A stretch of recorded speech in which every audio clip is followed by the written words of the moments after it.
Hi, everybody. This is Joel Fleischman. Welcome to the Happy Hour Podcast, episode number 80. I have on my left and your right, Nate Rucker. I have Lance. Lance, what's your last name? LeGros. LeGros. I knew I'd get that wrong. So Lance LeGros from Quest Homz. Correct. Right? Up in Swamico. Swamico. I said that wrong. I knew I'd get that wrong as well. And we've got 3 beers here from our Central Water partners for our happy hour. So we got Wisconsin Ocean. Can anybody say that? We got Tomorrow River Hellas, which is my favorite, and of course my real favorite is Drexel Horse Medicine. Wisconsin. We'll give you the Drexel Horse Medicine. Deal. You get to pick which one you want. I'll take your favorite. What a jerk. How did you say it? Wisconsin. Something like that. Yeah. Wisconsin. So Red Ale, brewed and canned in Amherst. They will also be brewing and canning our Drexel Light, which should be in their stores by Memorial Day weekend. That's good. Yeah, it's all right. Horse medicine. So my grandpa Fleischman, who was a farmer here, it's been a homestead since 1848. He always told me after a hard day's work, go get me some horse medicine. No kidding. Which meant beer. So this was a prost and a little homage to local farmers in the area. Dubsy Grandpa. Mm-hmm. Well, welcome. So a little bit about the backstory here. Quinn, and if you can quickly say Quinn is a quarterback here, or a salesman up in a Wrightstown location. How did you get the nickname Quinn? Am I the only person that calls you that? Well, not now. You're not. So for some reason, for some reason, right after I got hired about a year and a half ago, you for some reason thought my name was Quinn, and you came to this. Me. Why would I? Because that's not your name. So, it's kind of grown legs in Wrightstown, so here we are. I'm Quinn Lubeck, apparently, is my last name as well. that was not that was Mike Bach. Okay, yeah, Quinn. So, and Lance, a little bit about your backstory, how you became a builder and how you got in the trades. Well, I've been in the trades pretty much my whole life. So right out of high school, actually my last year in high school, I started a small bottled water company. And that was a tough goal. It was a tough journey because back then it wasn't like it is now, and nobody knew what bottled water was. So this is when? What this year? Would have been 1986. You got out of high school and you thought, I'm going to bottle water and sell it. Well, I had an opportunity with that would have been crazy back then. Yeah. And there was a few old guys that, man, they kicked me out of their house. You know, like, why would I buy water when I could? Yeah, right? So why did you have a dream to do that? I didn't. It was just, as a young kid, I love to read, and I'm inquisitive about everything. And I think the biggest thing is if you say you can't do it, well, anything can be done.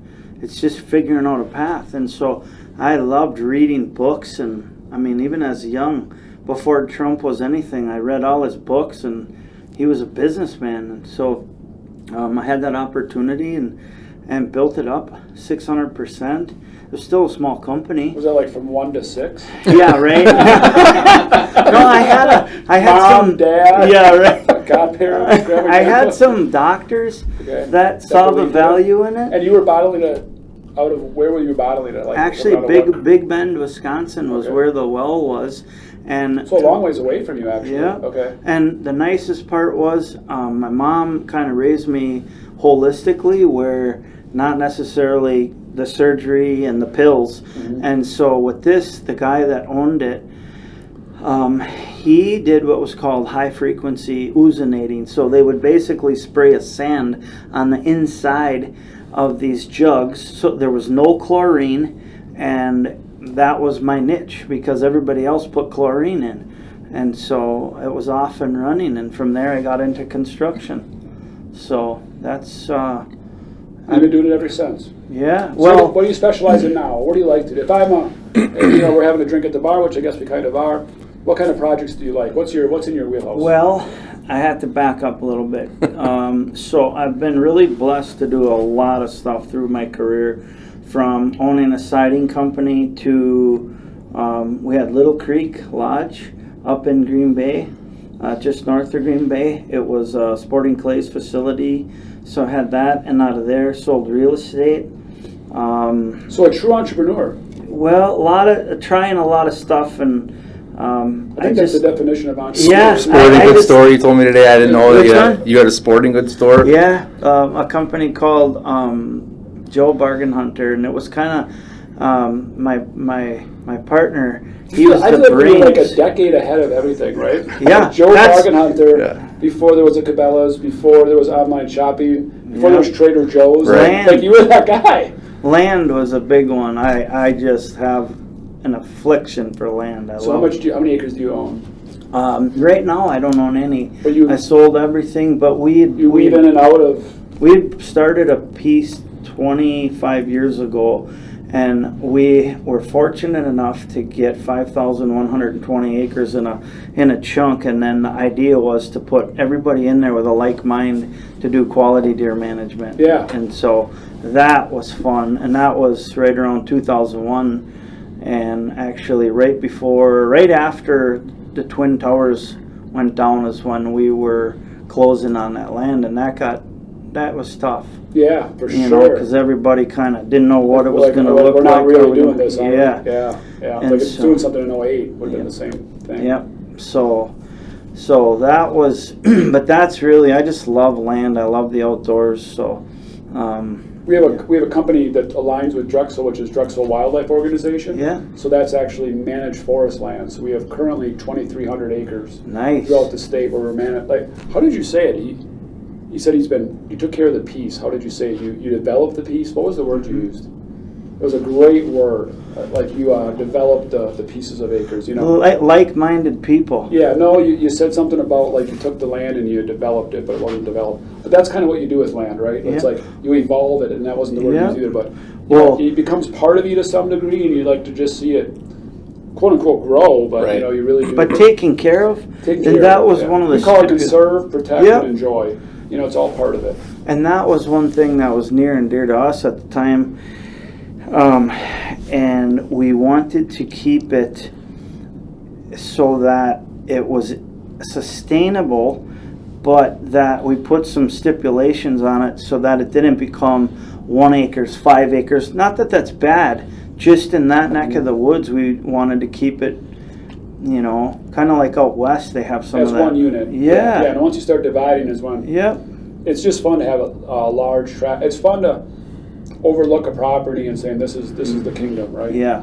So a question with that, and one thing that I want to bring up, one thing that I love about this industry, and I love talking to Lance, and maybe for guys like Marcus and Quinn that are newer to the industry, one of the coolest parts of working with builders.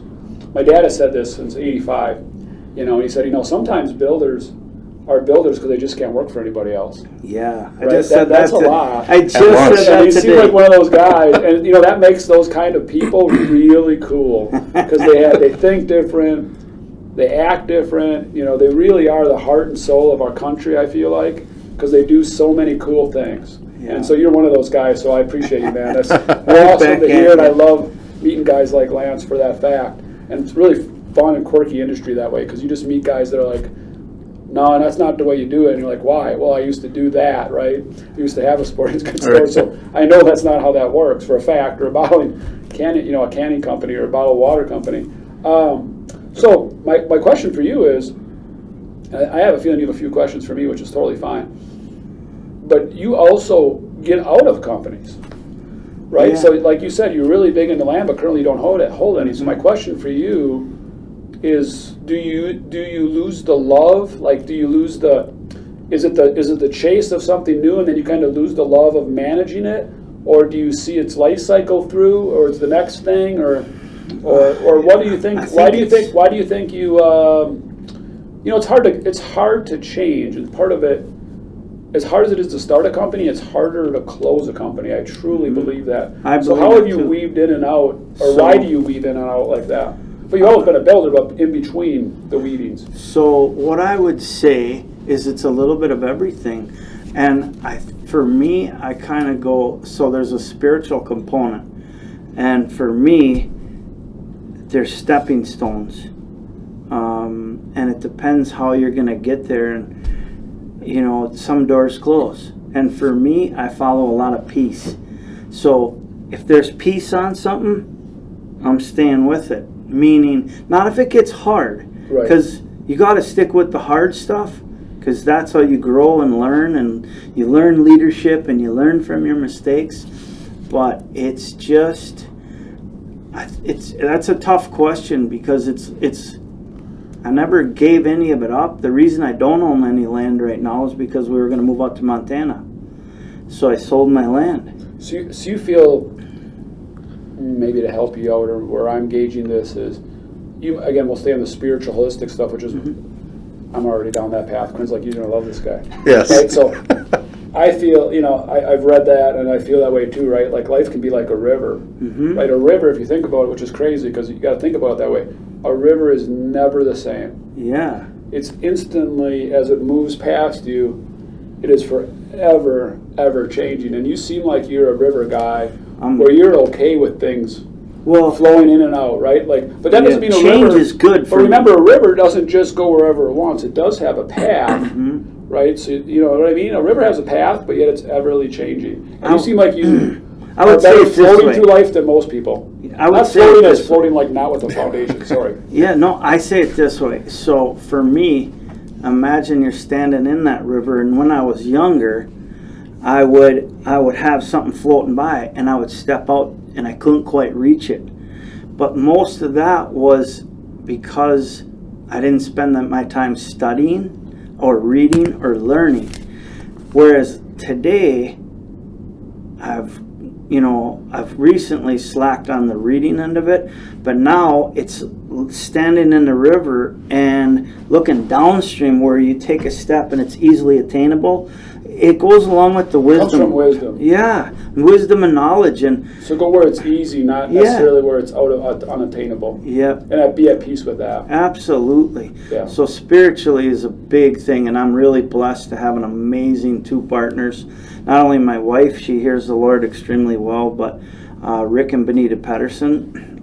Shout out to all of you if you're listening. Yeah, so Rick actually he's an ex-pastor. Okay. So he brings a huge spiritual component to it as well. Yeah, well, and it sounds like you've embraced that, but that's probably one of my biggest weaknesses is I have a hard time being content, right? So again, like I'm the upstream guy reaching to a little outside my grasp, which can be leadership and can be where God's pulling you. Yep. But sometimes I just have to keep saying God's will, not mine. If that's not my path, even though you think it's your path, you know it's your path, God never, at least for me, I've always hoped God would give me lightning bolts and blinking neon signs. For me, that's not how God works.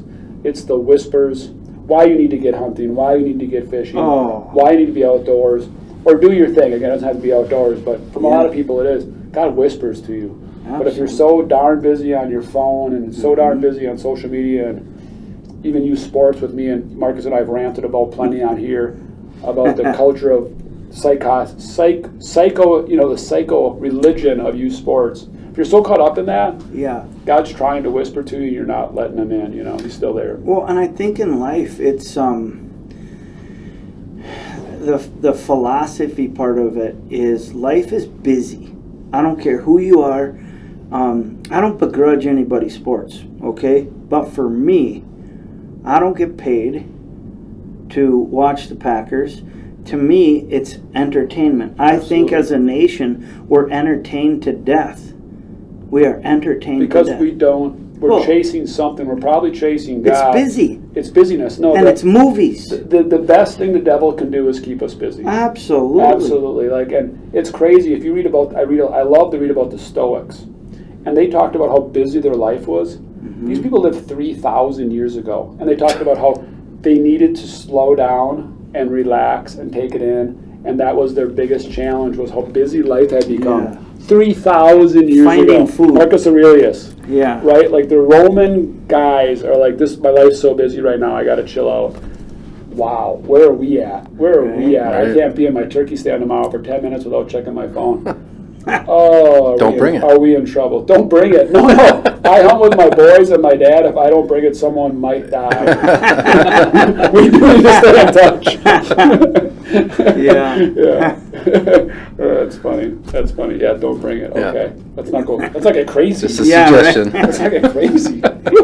Once in a But yeah, I get what while. you're saying. Yeah. Put it down, put it in the charger. Yeah. I do challenge myself on Saturday or Sunday, like, that thing's going to stay in the charger.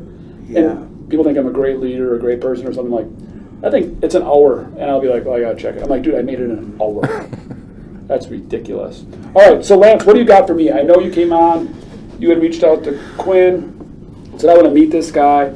You called me and said, hey, Lance has got to meet you, which I was all about, right? Like, Yep, I wasn't you like, were. no, I'm a busy guy. I don't want to meet my builders, right? Our builders, I hate to say my builders. Yeah. I want to meet somebody that wants to be me. Of course I do. But I'm like, let's make this better. Let's go on the podcast, which I'm already happy I'm done. So I'm guessing if you wanted to meet me, you must have had a question for me. I did. So, it was short time we had together. Actually, it was less about a question, and it was more about, so I'm one of those guys, like, I like to encourage people, and when somebody does something well, they need to know. And so, when you own a company, you have somebody representing you. I'm so blessed to have Nate as a salesman. He's amazing.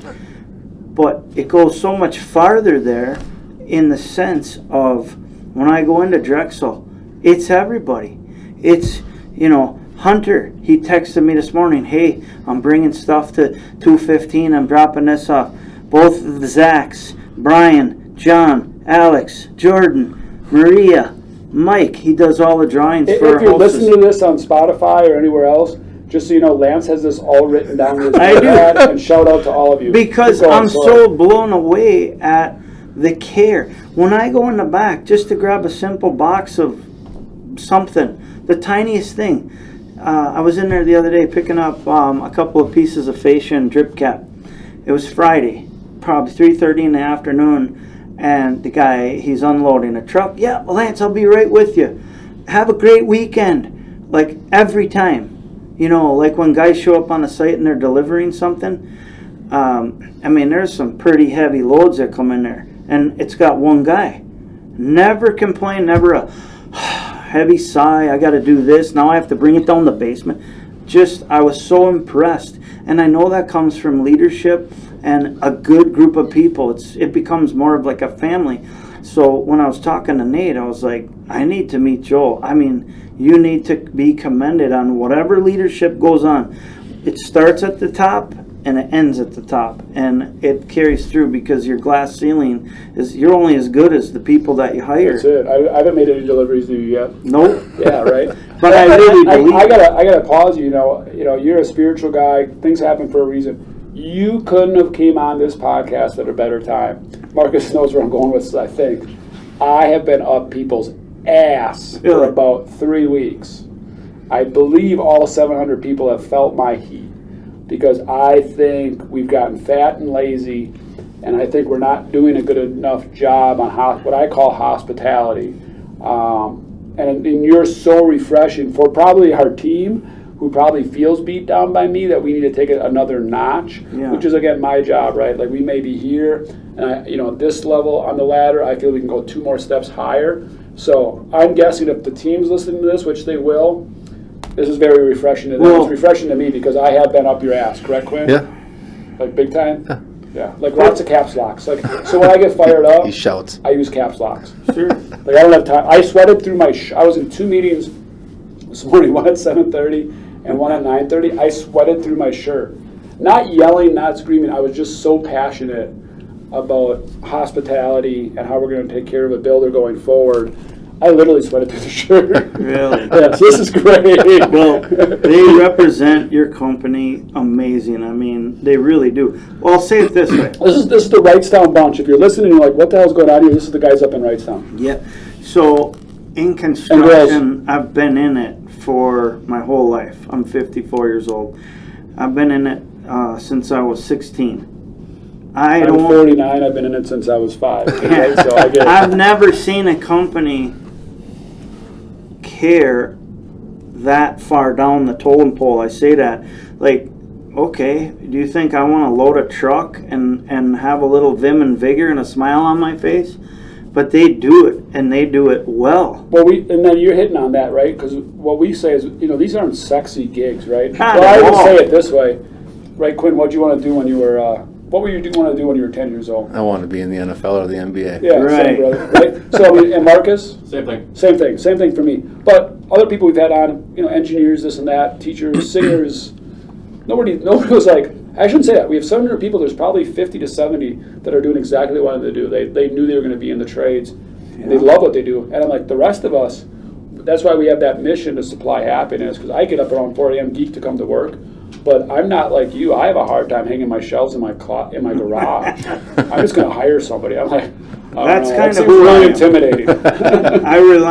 I have some great contractors.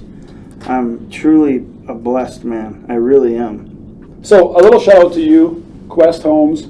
So what, again, we kind of go back to that. What kind of, if I'm up in your area and I'm looking to build, what kind of homes do you specialize in? What projects do you specialize in? We're just getting going. So this actually came about after I came back from Montana a couple years ago. My dad... Is your heart always somewhat in Montana? Like, do you feel like your spirit always calls you out there? It's pretty hard not to be when you get up in the mountains. So when I go out there elk hunting, my wife always says, you know, if I get really stressed out, she knows, just send me to the woods. But Montana more than Wisconsin, more than Iowa. The UP whatever. of Michigan has a pretty I close to spent a that? lot of time there. Okay. But Montana's pretty tough to beat. I mean, the mountains, the people think they're real. It doesn't matter what you're wearing. It doesn't matter what you're driving. If you're a human being and you honor and respect the next person, you're going to be loved, you know? Yeah, there's something about that. It feels like the old Midwest almost. Yeah. You know? So I do love Montana. I will. So back to Quest, sorry. Yeah. No, it's okay. So I got this opportunity to build homes. So I've always been in the trades, but never did the whole thing. And that was a new endeavor. So right now we're really lucky to be building on the golf course in Wrightstown. And we've got some stipulations that we have to stay with size-wise. And that's where we're starting this whole thing. So we're really a young company. And you're right in our backyard. Yeah, I mean, we're 2 blocks yeah, from here. we could throw the 2x4s. Absolutely. Yep. So you're featuring, you own the lots. Yep. You bought lots, and how many lots do you have? We've got 10. 10 lots, and that's on the, between 41 and? 41 and County Trunk. Right. But Wrightstown right now is literally blowing up. Yeah. I mean, and you guys, you know. I mean, we've been there since 14, right? And that was a pretty small town. And now I drive through, and it's funny because we grew a lot of roots there. Yeah. And we kind of said, hey, this is right between Appleton and Green Bay. It's a great spot to be. And now that it's blowing up, you know, it's weird to see it happening. It really is. Even though I'm not up there a lot, it's still a unique town. It's a cool town. I mean, it's got the river. It's got the walkway through it. Royal St. Patrick's. And it's still it feels a little like old, you know. Great school district. Yeah. Which is what really drive. These 10 lots are going to go hard-working people.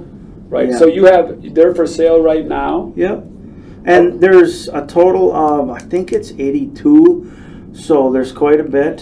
So Midwest Expansion is developing them. Right. And they're putting up a lot of apartments. Which we're doing. Thank you, Midwest. We do a lot of business with them as well. And they're a great company. Yeah. They've been great. I've been dealing with them. them. On the podcast next, Maybe. right? Yeah. That'd be Chris Lawrence. Shout out to him who helps with that, but all of us help with it. Yes. Like Lance has said so wisely. So how are you going to develop them? Them are custom built? Are you doing spec homes? Or you haven't decided yet? We're doing condos. We're just doing single family residence. And so we try and change it up. So every one is different right now. So they're specs. They're speculative. Yep. Right? So again, for speculative, if you don't know what spec house is, it almost sounds like a bad. It does. Well, It does. I wish there was a different term in our industry for that. They don't like to use that term. No, it's really we've shied away from the term. It's a horrible term. It sounds like it's a cheap box house. Right. That's right. And these are pre-built house for sale, right? Right. What's the term you use? We use. Gosh dang it! Now you put me on the spot. I know. We need to call Rick because I can't think of it either. Probably on their website. It's gosh dang it. So it's really more of a custom. Yeah. Because being that knowing your clientele, which is going to be on a golf course, there's a lot of added bonuses. Oversized patio, custom cabinetry, walk-in closet. Bells and whistles. Everything. Butler from pantries. Right. Butler pantries, yep. Heated garages, plastered, painted, stairs going on the basement. I call it the American jewelry box. Yeah. You know, a jewelry box when you open it is really small, but when you open it up, it's got a lot of jewelry in it. So I don't think everybody's ever taken me up on that, but I'm like, if I was a builder, I would call my homes jewelry boxes. Smaller square footage, but lots of things in it, right? Like a jewelry box it's not a hutch. It doesn't take up half your bedroom, but it's got all the valuables. I'm going to put all the little bits and pieces into this jewelry room house, and I'm going to sell it to you. That was one thing. I don't think any builder ever stole that from me. I wish they would. But these are pretty large square footage. 2,500? Yeah, Just under, 23 to 20. the 2 stories, 20. 31. Yep. Okay, so I got to pick your brain on, maybe you already knew this was coming, Quinn probably does. So are you doing off-site construction on these, and are you familiar with it? Yeah. Oh, yeah. So That's like my vibe. we had 2 orders for a 2-story back in November. Yeah. And right before Amherst was going to start the design on it, Rick, the president, called me and said, we got problems. The HOA said they will not allow, because they stick-built one at the same time too, won't allow 3 2-stories to go up there right now. Oh, yeah, right. They wanted something a little different right. to kind of go along with the rest of the It's fair. the I development. don't It like is. control that way, but yet there is some Yep. oversight guidance of we're not having the same color of siding on the houses. And Yeah. that would have been all I different. don't like government ever or boards ever telling me Yeah. what to do, but yet I get it. So then 2 days ago, their next house that they're digging for next week, I gave them their quote for the caddy, it's called. Gave his wife Shelly and Rick their quote, and on the way down, Lance is like, I don't know what's holding up why that order's not in yet. We're going to be Well, moving thank you very on much. that. Yeah, And you're welcome. I just think Thank you. off-site construction, you're gonna have a great experience with that. Make sure I'm invited out there for that. I gotta see it go up. So Sure. I definitely want to be part of that. Let's go a little bit on Quinn, long as you're here and you Okay. get a little attention. So you are not entrepreneur. You're not us. You're not a tradesman. No, either. pretty boring. No, not at all. Your story is unique, is what I'm Yes. getting at. So what is your story? I was a police officer for 13 years. Right. I mean, really, the only career you knew, correct? That's all. Yeah. Right. And Uh-huh. how recently have you gotten into this? It was August 31st of 21, so just about a year and a half, a little over a year and a half now. I don't know if my math adds up or what. So, man, there's just so many questions, right? You're a I cop, know. and now you're like selling to guys like Lance and dealing with guys like me, right? But really, Hey, go ahead, Marcus. kind of take the that same over. person, right? Like you guys have had different backgrounds, and now you're, in the building supply Right. area. So I mean, Right. kind of a connection that way as well, right? Yeah. Like, So, how did you perceive this industry versus how it is? Maybe that's one good question. I don't know. I had no idea, to be honest with you. I I mean, mean, you just never think of it, right? It's always behind the scenes. no, I wanted to get out of law enforcement. My good friend, Meatball, Mark Meadham, was like, Yeah, I got in at Drexel, you got to get in here. I'm like, okay. Right, which Mark works as a quarterback out of Columbus. Yep. Yeah. So, I mean, I literally just thought that they sold 2x4s. It was like a, little bit glorified Menards Yeah, type right, deal. right.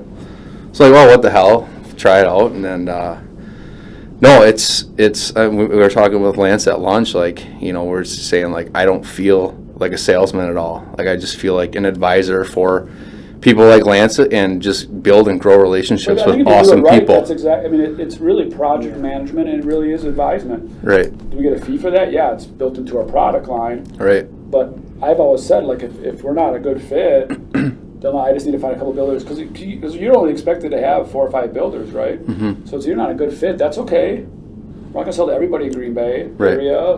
We just need to find a few people that think like us at a very good price point, right? Like price is important. I also say price is part of customer service. You can't be like, hey Lance, you love us, right? Soak them. Right.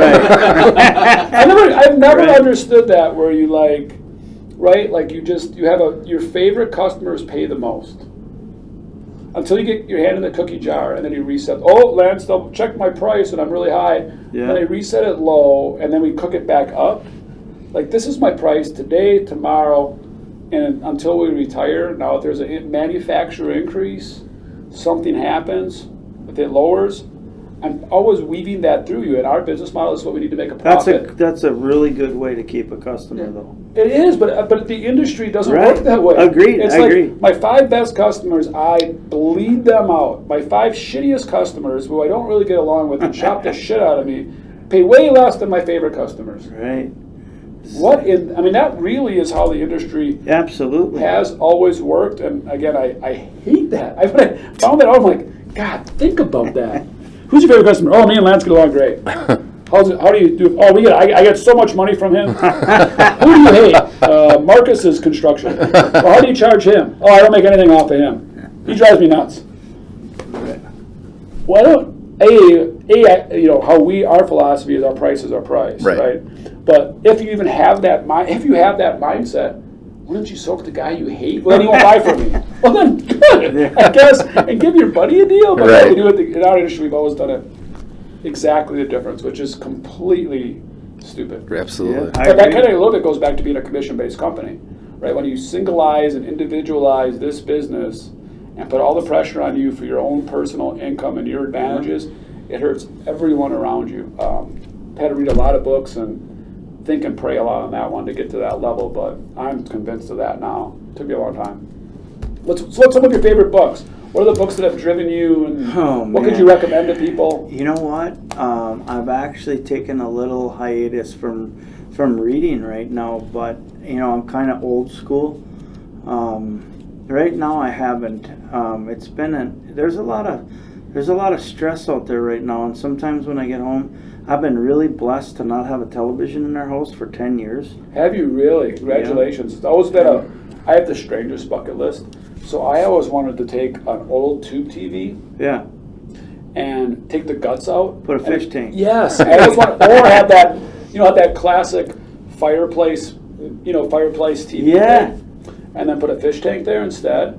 Like where you think the TV's going to be and it's just the fish tank. One of the saddest things about it is you build these beautiful fireplaces, right? Absolutely gorgeous. Yeah. Gorgeous fire. And the first thing you do is you put a 47-inch TV above there. 47, probably 72. Right? It like ruins though. Right? You have this beautiful thing with your elk from Montana, and you had this beautiful thing, and then what do? Yeah, 85-inch TV. Like all the blocking you just put in at your two-story house, and you put all the paneling on it. 10 years you got rid of the TV. Yeah, I always say the people that fall asleep to the blue haze at night. Yeah. You drive home after a long day and you see if it's fall, it's dark out and the blue haze coming from the television, and it's just such a time waster. But I'm just different, I enjoy quiet and peace. And so what do you? So okay, and guilty as charged, right? All of us. Yeah. So for all of us listening, you have supper, and then what do? Like, how do you wind down at night without a TV? And currently, you're not reading. Like, I'm an avid reader, so I just read. But that might even just be staying busy, right? Like in some way, books for me are my TV. And you say, well, that's a better way. I don't know if it's a better way. That's just what I do to unwind. What do you do to unwind at night? It's seasonal, so by the rhythms. No, by the. That's what I meant, by the rhythm of nature, right? Well, so I spent a lot of time outside on the patio. So with me being a landscaper before, I did a quite extensive patio. We have a lot of fires. Spend a lot of time out there. I'm really blessed to have. Tonight, the finished carpenter's going to come over. We're going to make a meal and just hang out and chit chat and. In a strange way. You can actually do that? Yep. In a strange way. I love getting rid of everything and going and trimming a shrub. Yeah. And there's something really peaceful about it, but right now we've got what I've learned to do? I'm going to interrupt you, right? Like, not learn to do it, I'm trying to learn to do it. Like when I'm at my best, I put it that way, right? Like if you're just intentional about everything, I've read some books on monks. Those monks are cool as shit. And, they just really try to be present about everything because they don't really have anything. So washing dishes. Like when I'm at my best, I don't need music. I don't need TV. Shelley, don't get any ideas. Yeah, right. But similar to trimming a tree, right? Which I enjoy more. Like again, that more testosterone and all that. Yeah, right. Trimming a tree, I get shooting guns. Yeah, whatever, right? But if you're literally just intentional with your smallest task, there is some joy and peace and gratitude with that. Hey, you know what? When I find myself with anxiety, stressed out, sometimes I have a habit now of doing this, and to me is that I can do it. I can touch my fingers, and I can sense them, and I'm alive, right? Because there's people right now of 7.7 billion. Some people can't do this. And no matter how stressed out I am, I just catch myself doing this sometimes. Yeah. Like I'm just touching my fingers. Just go back, right? Just make a fire. Yeah. Just stare at a fire and make it. Like there's something good about that. Some- and fires are caveman stuff. Like that's just a spiritual, instinctual thing. Or even cooking over it, or just having a great conversation with my wife. So we've got Diesel, who's a German Shepherd, and we got 2 of his puppies, females. Well, that'll keep you busy. Yep. So right now, there's not a lot of quiet time. They're kind of the entertainment right now because they're high energy, and my kids, I just love being with them. And you know, I got an 18-year-old daughter, Sydney, 16-year-old Lauren, and my son Caleb's 13. Shout out to them. So they're fun to be around. So How do they do without a TV? you know, they've done really well. Okay, you know, there's a lot of time on the phone. You know what I mean? Yeah, they got to do that. I mean, whatever. Yep. I Yep. shouldn't say they have to. And I That's do my how they're fair raised, share of right? it too. Yeah, right, You know, we do, I'm not. I hate yelling at my kids when they're on the phone when I'm on my phone. Yeah. Get Right. off your phone. Yeah, right. Dad, what are we doing here? Right? Right. Like turkey on tomorrow. Yeah. Get off your phone. Yep. Dad, last half an hour you just literally been scrolling. Coffee in the morning's a big thing, but I find We're a lot alike. Like, Yes, I know. That's what I I said when he wanted to meet you, and then, you and know. I found a lot of peace in the woods. Like I really, one of the places that I'm kind of going back to the spiritual component that I really found peace was probably 10 years ago. I started to do some fasting, and man, that was an eye-opener.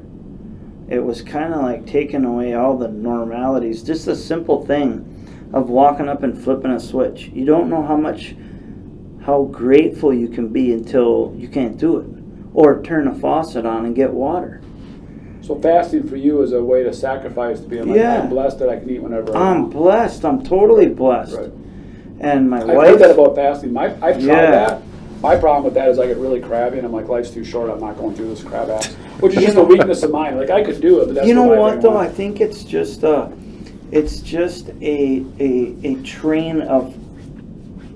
It's a thought. It's completely a mindset. It's It completely in your is. brain. And if you go like how we got into it, I had a friend give me a book, and I had inquired about the book, and she said, "You take that with you." So I took it, and I read it, and I thought, how am I going to ask my wife to go on a fast for 40 days?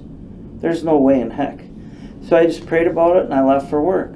I came home that night. Well, she had picked it up. I walked in the door. I got about 5 steps in, and she said, "By the way, I froze everything. We're fasting." So we went on, and I think It starts right now. literally. So That's the way to do it. that was, Yeah. you know. And you're like, well, that was kind of on the end, but now we're in. So the funny part was, we did like 3 days of water, just water, and then we went into fruits, nuts, and vegetables. And we broke a 40-day fast. You'll love this. We went down to the local pizzeria, and we ordered a large pizza after 40 days, right? And a pitcher of beer. Wow. I got so sick. Yeah, that's it. No, I know. You know? I knew you were going Yeah. with that. Yeah, I did 75 hard, which is not fasting, but it's a form of that, right? Yeah. So that's 75 hard is 2 workouts every single day. Wow. You got to read 10 pages of nonfiction every day, drink a gallon of water every day, and then No alcohol. no alcohol, and then no. You have to be on some sort of diet. Again, that's up to you. And what I did was I just kind of did just a lot of greens. Sure. So it wasn't technically fasting, and I actually, I was done at day 39, I think, or 38. I forgot to read, which was the craziest thing, and then I was going to cheat and be like, not tell anybody, and I'm like, well, yeah, right. It's funny, right? I woke up the next day, I'm like, well, no, I read online, I read on my phone, like I was like lying to myself, and I'm like, dude, so that's like, what is this about? Like, Right. this is about You're telling- cheating yourself. Well, it's like now is this, this is about other people now, Joel. Like you are doing this for ego and pride. Right. You are not doing this for yourself. Oh, the so I'm ego. like, show's over. I'm like, Yeah. I like the second I caught myself, show's over. Show's over. Yeah. One thing I thought about the woods, and for those kind of listening in and stuff that I think to take off of this is, it takes me a while to even chill out in the woods. Oh, You absolutely. can't go for 5 minutes. You gotta get in there. It's not like flipping a switch. Yeah, that's right. That's what I mean. The world turns off slowly. Yeah. And there's like anxiety in the middle of that. It's Just kind a of little like fasting, bit. like, What should oh I my be God. doing? Yeah. I can only do this for like another If this doesn't happen in 30 minutes, I'm out of here. Right. You know, as far as like getting like into you're something. putting a time restraint on the Lord. Yeah, kind of. Like I can No, only there's give no you. kinda about I can it, only, it is, yeah, you know? correct, right. I can only give you this much more time, and then I have to get back Right. to the world's busyness. Yeah. Because somehow they forgot me or I forgot Well, them. and then I feel better. Oh, And then it bleeds right into my ego. yeah, yeah. Yeah, right, I've had those conversations. Yeah, if no one's with called them. me an hour, then I'm not valuable. So Yeah. and a little bit Right. back to salesmen and back to business. We trick ourselves as leaders that we have to come to everything and be everything because people love to. I get feedback. Joel, why don't you come to Wrightstown? They love to see you. You're so good. But again, that's just ego. Like, you guys are good. You don't need to see me. I am doing the best I can working where I'm at to help you guys, right? That doesn't mean I shouldn't come out more, and I do need to. And we're having one time only, the new robot factory that no one could get into, including you, right?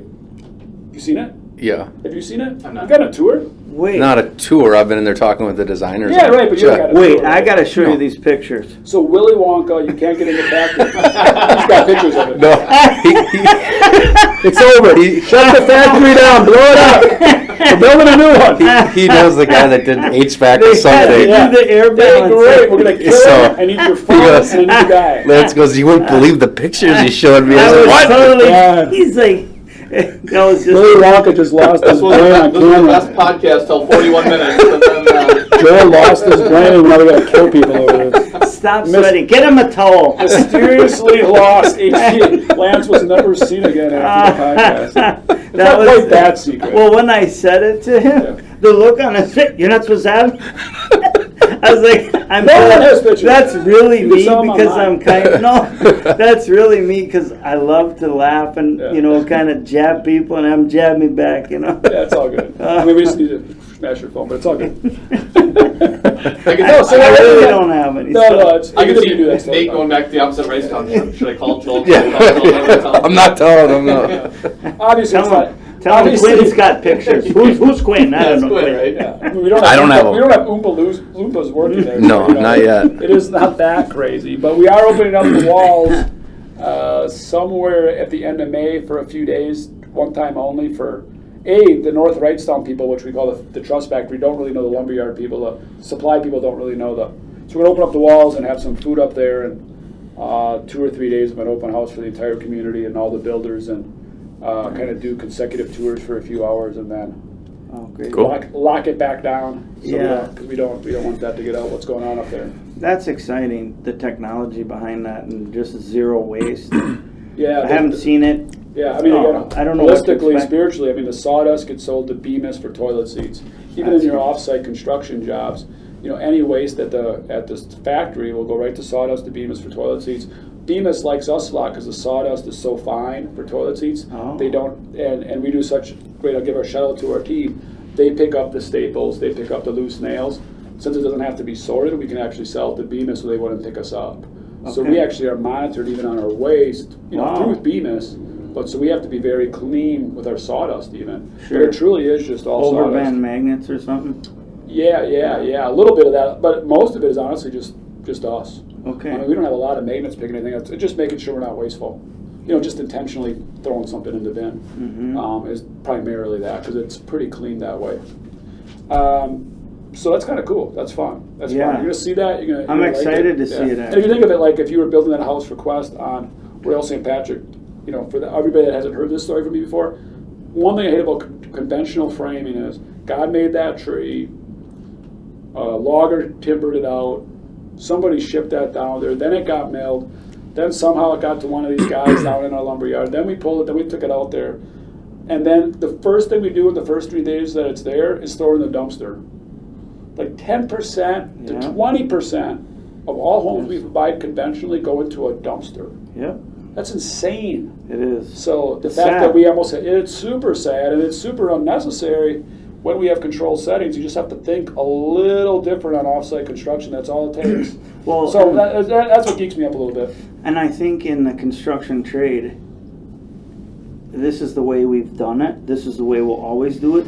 And that mindset is very difficult to break, Yeah. especially in construction. Especially Even if it's when you're- wrong.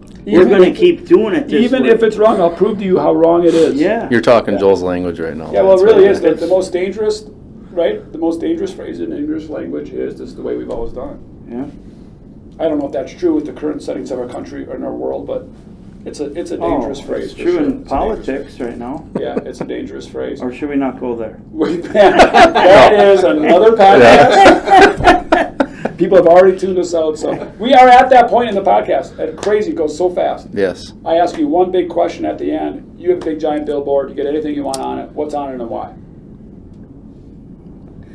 For me, it would be, as long as you're true to yourself, who gives a damn what people think? Oh, I love it. It's, yeah. You had a little bit more vulgar language when you said it to me on the way down I here. It's the kept it billboard. It's the clean. PJ Yeah, okay. billboard. Because All right. I I just bought a T-shirt online that I want to wear on the beach and stuff this summer. It says "Be you, they'll adjust." Yeah. That's not my billboard, but I Yeah. need that T-shirt because that's just a fun one to wear, right? If I'm Yeah. being quirky, "Be you, they'll adjust." Same way, right? And Like, it's so true because when I was younger, I was such a people pleaser. yeah, And had to make the friends. And the older you get, it really doesn't matter. I mean, I guess I'm to that stage where I'd take those 5 really close friends instead of the 150 I used to Yeah. have. That we'd talk about surfacey things and the weather and Yeah. the this and the, I got a new car and did you see this program on TV? And I just don't give a damn. yeah, You yeah. know? Aaron Rodgers, Jordan Love. Not that we don't like to talk about that, Marcus, but that's with good friends, right? You know what it's called? You know, there's one thing. It's called the spotlight effect, spotlight dilemma. Do you know what that is? Mm-mm. That we feel as humans that everyone care. Again, kind of sad, but it's true. That people are literally care about us or are talking about us or really worried about us. There's no spotlight on us. We're a very minor character in everybody else's play. Absolutely. But when you're younger, or a lot of people get caught up in that, they think they're the main character of everybody's play. Yeah. Like when you guys drive back, I'm like, oh my God, I wonder what Lance and Quinn are talking about me. Like, how did I should have asked them this question. And, you know, next week, Lance is probably thinking I had a bad breath. Like, no, we're like a minor character, right? Like in everyone's play. Yeah. Like, it ain't no big deal, dude. Like, it just Well, but be you, society man. says that's what, Yeah. you know, like, They're hey, judging you. They're let's judging you. post online what I ate for lunch Yeah. because you really give a damn. Yeah, because I don't give two. Did you see what I posted? Nobody, You know, you didn't like it. Yeah, and nobody really like it. It's sad, but it's also very enlightening, right? Yeah, It's, did you get a turkey, Quinn? I don't really give a 2 shits if you gave it. hey, turkey. you're a Back to the better Packers, man right? if you shot a bigger buck. Yeah, yeah. You know? And again, I always say like everyone's into something, right? So somebody's into wrestling, Right. right? Mike Bach, right? And he's super caught up, and he's trying to tell me, and I get the same way.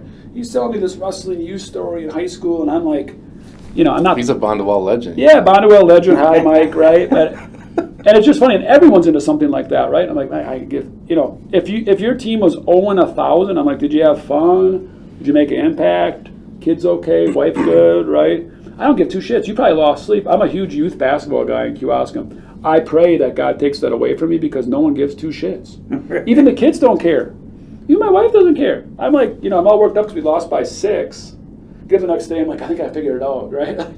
Who do I even text? Nobody even cares, right? But like realizing that, Yeah. and that gives you such a brevity of life of being like it doesn't really matter. Even, and I love walking down old main streets, Swampscott Yeah. main streets. 150 years ago, some Lance was freaking out because his hardware store was failing. Some Quinn, the policeman, was freaking out because Aunt Bet, there was a drunk in town. The old Yeah. lumberyard guy was saying, I need to make a bigger impact in the community. The local builder doesn't like me. They're all dead. We don't even know their freaking names. We don't know what they were worth. We don't know who they were. None of this is like, it doesn't matter one bit. So if like, people have said like, Joel, it seems sometimes like you almost don't even care if Drexel would fail. I do as a human, as a team, and as a builder, and pride. Like I have a lot of pride. But yeah, you're actually true. I'll just get a job somewhere. Like if this is all just like, because it doesn't really matter in 100 years. Probably a little about Casey Stock, God rest his soul. Mm-hmm. But in 30 years from now, there ain't gonna be nobody knows who Casey was. Right. Which is the way it is, right? Like you know who Casey Stock was? Mm-mm. Yeah, right. He made a huge impact in the building industry in Wisconsin. That legacy slipping like. He was a legend. Yeah, but it even for him like, so what? It's over. It's gone. It's done. He's dead. He probably don't care now. And you got into other things, right? And that's okay too. So for me, that gives me a lot of brevity. So thank you. That's a great billboard. Mine would just be to know what's important. Mine's my family, and that's probably a huge reason why I'm here today, where I'm at, not still in law enforcement. Because of the time and the stress? Time, stress, yep. Just hard on a family, especially with 3 young kids. Yeah. Yep. And when you're in it, when you're in law enforcement, not that you're selfish, but like it's just kind of pounded into you, especially at an early age. Like like this is your family. Like you have your family, but like this is your blue family. Like we're here for the better or the good. I have a question. We need law enforcement, and Caitlin, who does our HR, we call it a Happy People Department. She met with me once. Like, are we doing the ethical thing to hire all these law enforcement people and ex-teachers and ex-nurses? And kind of draw me back, because I do look at you. Well, I'm guessing was unbelievable, excellent in law enforcement. As much as Lance loved you, I guess we could have found somebody to take care of Lance, but there's only so many. God made people to do certain things, right? Yeah. And it was a great question. So my question to you is, what could law enforcement or our country or locally do different to change that? How can we get that back where there is balance for a police officer, less stress, and just like, Lance and I are a lot alike. I mean, when I was growing up, there was a lot of respect for a police officer. It was the top of the food chain, if you will, right? Absolutely. Which fed a lot of it, and that obviously is sadly unbelievably changed. So how do we get that back? Honestly, I think right away probably the average person would probably think externally it's got to change, and yeah, it needs to change. Most of the people out there in the community are great. You They're mentioned pro law enforcement. And I think as a whole, law enforcement is getting better. I'm quite certain of it, but just law enforcement as a whole, departments as a whole, they're just so antiquated. They're very authoritarian, militaristic, micromanaging. They just need to just simplify it, have fun, and Can I maybe build onto that? Yeah. Which we talk about a lot. I think they need to empower the people and trust. Absolutely. Like when you said micromanaging and authoritarian, that just means they don't trust the people they hire, which drives people like you crazy. Like, I was in this situation. Right, like you trust me with a gun. Yeah, I did the best. Yeah, I did the best I can. And this was a Yes. situation. Yes, now you're telling me what I should have done. Right. In a really heated moment. That sounds really cool in a bubble, but this is the best that I could do at my given moment. Right, Yeah. yeah. And I think they do the same thing for teachers. They're up in teachers' shit about a lot of Absolutely. stuff. Yep. And it's like, hey, I have this classroom. I have 3 kids that are actually really cool kids. But even them, like, if I'm with my kids for 7 days straight, I'm kind of like, Right. hey, you need a little break here, yo. Right? So, I get it when you're a teacher. Like, it's a long, tenuous 9 months of being with that same group of kids. But we give them a little autonomy to be a little creative and, and this one, I think they take, just like a law enforcement, you're taking this one sentence I said to this child, and now I'm in trouble. Right. Right. But that's way out of context. That's not what I meant. Right. I know what it said. That's not what I do that as a youth coach. Like, stuff comes out of my mouth, and I'll hear it from a parent or even the kid. A year later, you said this to me once. I'm like, that's so far away from what I was my intent and what I was saying that day. I get that that's what you picked up on as an 11-year-old, and that's on me. But yet, Yeah. hey, this is where we were that day, right? That was the 27th time that kid did that in a row. Yeah. And I was done, Mhm. right? And I snapped a little. So Right. a little bit of that, right? Is that where you're going? Yeah, I just think once the departments kind of figure out how to just maybe treat their employees better, make it a more fun work environment, work atmosphere. And like I almost said, internal pride, right? Yeah. Hey, we're doing really good stuff. yeah, and like when they say, hey, your family's important, well, hey, but on the other hand, sorry, the next 2 days you got to stay 4 hours late Until past it's your not. until it's not right. It's like our family's more important. Yeah, which, Campbellsburg Building Supply, lumberyards, trades, we were that way for a very long time. Like, family first, but it was like, well, not during work. right? Right, Like, right. I don't really mean That's that. a tough. Yeah. That's a tough. The police thing. I have 2 nephews that are police officers, and man, they go through some hell. Yeah. And it's a tough. There's a narrative out there where all cops are bad, and I see it on my phone. It can get pushed in an algorithm, and for me, those are the heroes out there. Those and the teachers. Yeah. Well, again, God made them that way, and they can handle that. I could Yeah. never, but that's how God made them, and we just need to support them. So that's Yeah. it. Thanks for coming on, guys, and I Thank you, appreciate your Joe. business. Thank you. You're Thanks for welcome. giving us Thank some of you. your work. Thank you. Thanks, Joe. Some of your time. Appreciate that. Thanks, Quinn, for coming on. Marcus, thank you. NFL draft tonight, everybody. Now, by the time you're seeing it, it's too late. Marcus, who we picking at 13? On We're record. trading back. Trading back. And You who's think gonna be- so? Who's Yeah. going to be our first? Give us 5 guys that we might pick. Maybe if we stay there, Jackson Smith and Jake Budd, wide receiver from Ohio State. I think we'll trade back and get Dalton Kincaid, tight end from Utah. But other than that, I mean, offensive tackle, basically whoever you think they're going to, probably somebody else. Classic Packers, right? Yeah. Little safeties, some D-backs, some D-tackles. The other load guy up the from line. Clemson. Yep. Who? Is his last name Murphy? Miles? Murphy, Miles Murphy. Yep. We always get a guy from Clemson or Georgia. Right. Bama. Little SEC program stuff. I get it. All right, peace out, everybody. Episode 80 out. Love you. Later.